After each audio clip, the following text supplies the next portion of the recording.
I'm Anna Rillahan, and you're watching Prenatal Foundations. Today we're going to explore cat-cow. So if you have a blanket, go ahead and grab that. It's nice to cushion under the knees. I'm going to place that in the middle of my mat. And then come into a tabletop position, so your wrists underneath your shoulders, knees under the hips, and spread all 10 fingers wide. Press through all 10 fingertips and the knuckles. Make sure you're not dumping weight into the pinky edge of your hand.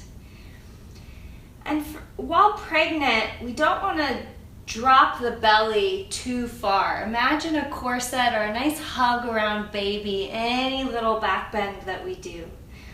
So for cow, as you inhale, look forward, draw the heart forward, open the collarbones, and hug baby in.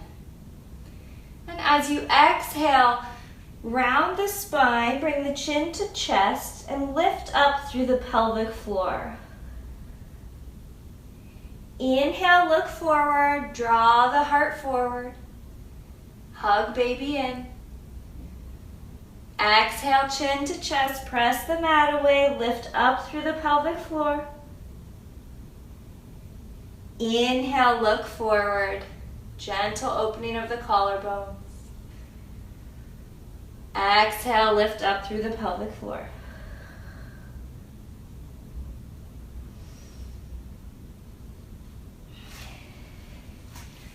There you have a few options for cat-cow. So next time you're practicing, be sure to hug baby in and not let the belly drop too far. See you next time.